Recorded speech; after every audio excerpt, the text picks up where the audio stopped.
We're back with Chris Cuomo for the hour, talking about his time at CNN, what happened. We'll also be talking about the future, including a big announcement. But before we get there, Chris, I want to talk a little bit more about what led to your being fired from CNN. Now, the official reason was always about Andrew Cuomo. It's about what you were doing, advising him behind the scenes and favoritism, et cetera. But there was reporting from the New York Times and the New York Post that the final issue was a claim of sexual assault against you.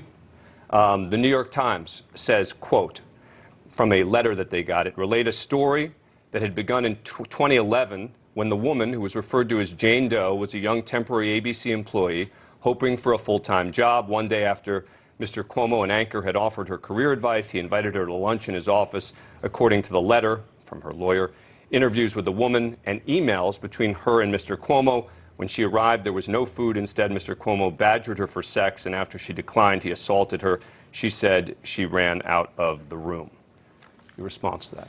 Denied it at the time, as soon as I heard about the allegation. Do you know who this woman is? I think I do. And none of this happened? None of this happened. Did you know her? Did she come to your office? Look, this will be part of the litigation in terms of things coming out. And I denied it. I am concerned about giving attention to stories. I am concerned about distracting from what's supposed to matter to people. And look, I'm happy to answer the questions. Yeah. I think this is an important one because this. Look, all I can do is deny the allegation. Right. We all know what happens here. Is the reason I didn't come out more forcefully early on is because everybody who gives you any advice about it says all you'll do is feed it. All you'll do is feed it. And you know what? They're right, because that's how our business works. The reason that we want people who are involved, especially if they're a bold-faced name, is that it gives you another day on the piece. It's not because you've advanced the story. It's because, well, now there's a reason for people to want to consume it. I don't want to play that game any more than absolutely necessary. I denied the allegation at the time. Nothing has changed. And you have no understanding of why she would feel this way or make this claim? That is not for me to know.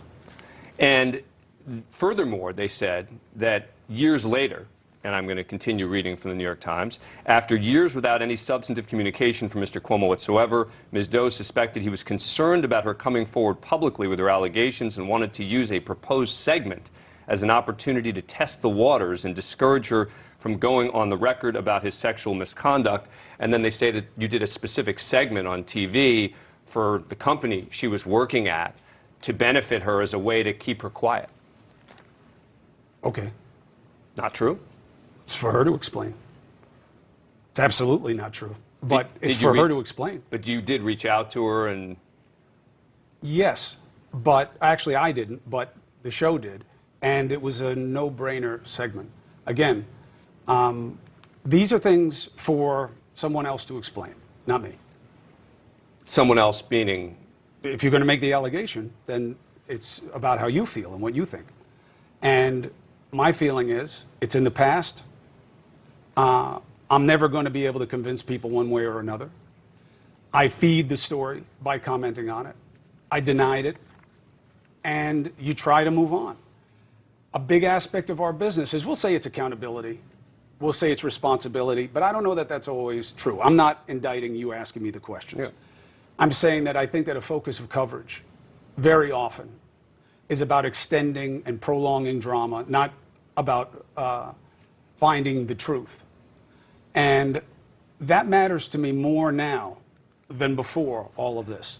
I mean, even in a way, if I almost feel like apologizing to your audience, you're doing your job. Don't get me wrong.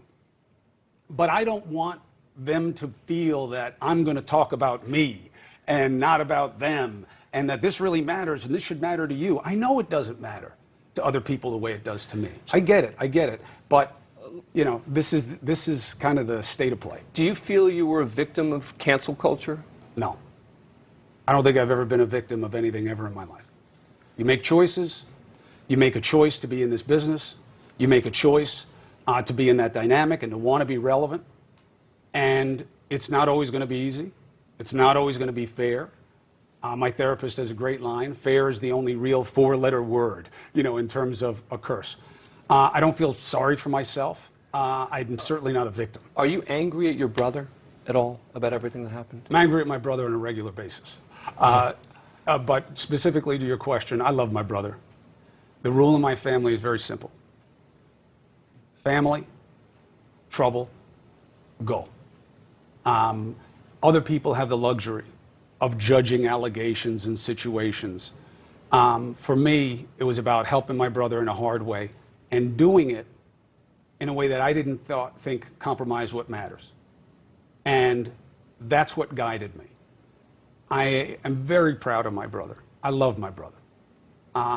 And I'm proud of him for the struggle. I learned something that I hope you never have to. Now, you've been through some stuff yourself, physically, and you're a strong guy. You know how to struggle. It's one of the things I've always respected about you. We don't talk about struggle. We just prize outcomes. This person beat this person overcame that. Watching somebody struggle, watching them when it's hard, when they're hurt, when they've hurt others, that's when you learn what somebody is about. We always say that's when you learn who your friends are when you're down. I don't think there's much value in that. I know who my friends are. My friends are who I thought they were before. But I learned things about myself. I learned things about my brother. I learned things about my family that make me proud of him to have to deal with the good, the bad, and the ugly. Did he bring any of this on himself, though?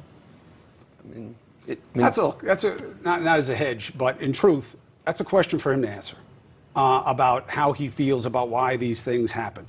Now, did I bring this on myself? Yes.